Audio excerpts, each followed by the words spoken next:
Olá, alunos e alunas! Tudo bem com vocês? Todo mundo seguro em casa? Eu sou o professor Albert do Polo Júlio Prestes do Guri, capital e Grande São Paulo. Hoje vamos dar uma aula abordando um pouco da história do trompete e sua evolução. O trompete sofreu muitas modificações com o decorrer do tempo. Para vocês terem uma ideia, os primeiros pareciam megafones, eram feitos de bambu, ossos de animais, conchas e madeira. Não é, professor André? Isso mesmo, professor Albert.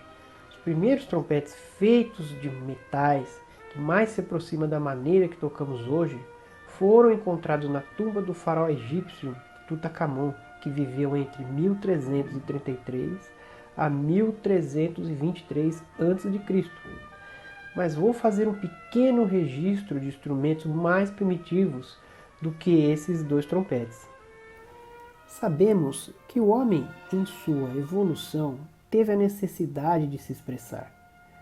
Um meio para essa comunicação foi através dos sinais sonoros. Exemplo, o grito, sons corporais ou usando pedras ou madeiras para fazer algum barulho. O objetivo até então não era fazer música, e sim imitar os sons da natureza.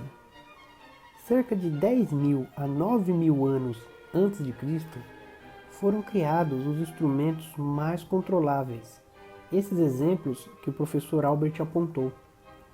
Alguns eram feitos de chifre de animais, madeira, ossos e conchas de molusco.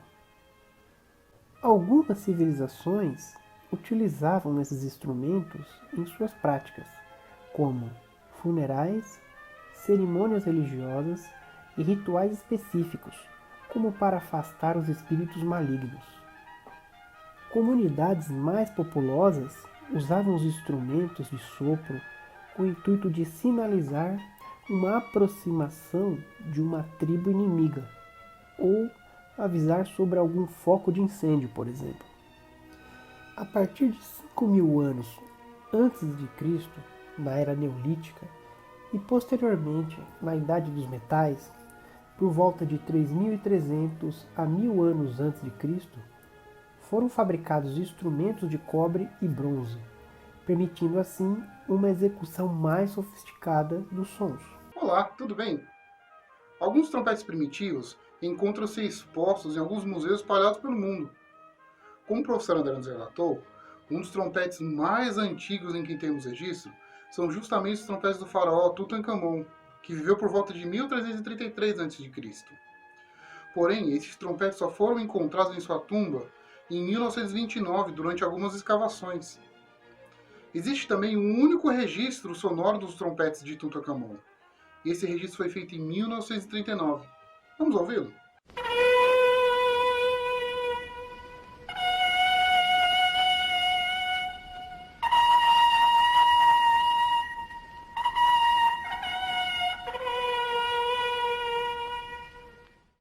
É claro que existiram e existem outros trompetes antigos, como por exemplo o trompete persa, que pertenceu à dinastia Aquemênida.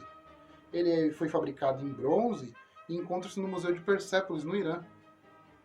Também este trompete feito de cerâmica, que está exposto no Museu Arqueológico Rafael Larco Herrera, em Lima, no Peru, e muitos outros.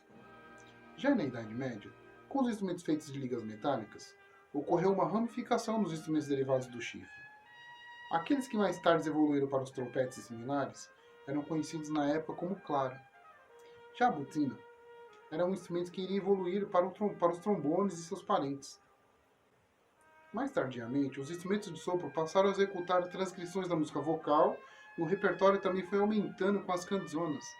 E compositores como Andrea Gabrieli e Giovanni Gabrieli compuseram suas canzonas para o corneto, que era um instrumento de sopro de madeira encoberto com couro, e tinha 7 furos e era tocado com um pequeno bocal em forma de copo. É interessante notar que vários tipos de trompetes foram construídos e utilizados desde a pré-história, e que todos sofreram modificações e evoluções em sua construção, e que, obviamente, fez com que as suas funções e utilizações também mudassem. E isso o professor Marcos irá nos contar um pouco mais. Olá pessoal, tudo bem? Chegamos no período barroco. Quero compartilhar com vocês uma breve história do trompete natural e do trompete com chaves. O trompete natural era composto por 2 tubos retos paralelos conectados a tubos em formato de U e uma campana. Ele foi desenvolvido para tocar no registro agudo, o que possibilitava executar as notas da série harmônica de um único tom, se tornando um instrumento solista de concerto. Os compositores da época escreveram concertos solos e participações importantes para o trompete natural. Porém, devido à sua limitação, várias tentativas foram feitas ao longo dos anos, até que em 1796 o trompetista da corte de Viena, Anton Weidinger, desenvolveu o trompete com sistema de chaves, onde possibilitava fazer escalas inteiras e cromáticas em todas as tessituras. O compositor Franz Joseph Haydn, amigo de Anton Weidinger, interessou-se pelo novo trompete e decidiu compor um concerto onde pudesse explorar novas possibilidades do trompete. Até os dias de hoje, o concerto para trompete Mi bemol de Haydn, assim chamado, ele é uma referência e possui grande relevância no repertório do trompete, por ter sido o primeiro concerto contendo passagens cromáticas. Lenilson, é com você. Agora que vocês já viram a evolução dos instrumentos e suas funções com os professores Albert e André, e os trompetes naturais e de chave com os professores Marcos e Jonathan, eu vou falar um pouco dos compositores que fizeram parte dessa ascensão do trompete na história da música. O auge do trompete deu-se no período barroco, com obras de compositores como Bach, Telemann e Handel.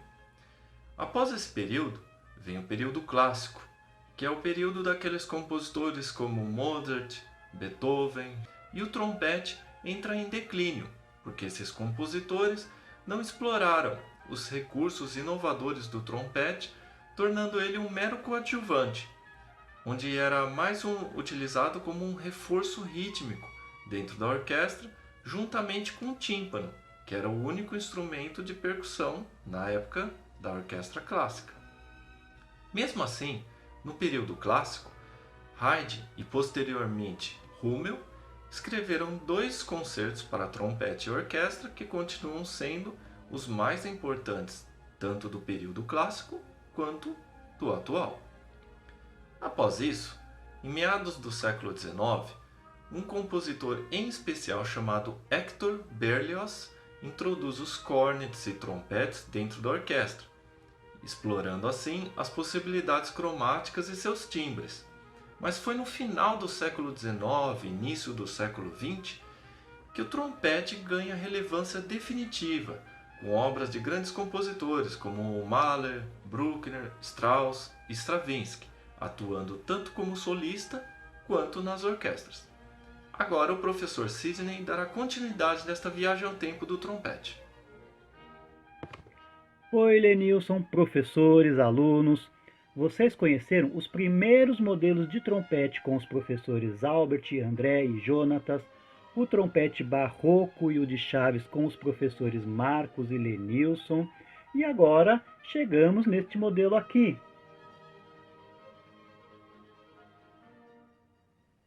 Esse sistema de pistões, assim como o de chaves descrito pelo professor Marcos, também permite que o trompete toque todas as notas da escala cromática. É o mais utilizado atualmente. Possui versatilidade, possibilitando sua utilização em qualquer estilo, seja na música erudita ou na música popular. Por isso, o trompete atualmente está presente nas orquestras sinfônicas, nas bandas de jazz, entre outras. Vejam neste quadro a evolução do trompete e diversos modelos a partir de aproximadamente 1700. Os primeiros trompetes do quadro não possuem chaves nem pistos, enquanto que os últimos já podemos observar que possuem os sistemas para a mudança das notas. Podemos notar também uma variação no comprimento do tubo de metal. Isso porque temos afinações diferentes. Os mais longos ou maiores terão um som mais grave e os menores mais agudos. Ou seja, temos os trompetes em Dó, em Ré, Mi bemol, Si bemol, entre outros. Espero que vocês tenham gostado de conhecer um pouco da história do trompete. E para finalizar, vamos ouvir um pequeno trecho daquele primeiro concerto escrito para trompete e orquestra pelo compositor Joseph Haydn em 1796. E não deixem de visitar e curtir as páginas do Guri no Facebook e Instagram, porque sempre teremos novidades para vocês. Um grande abraço e boa audição!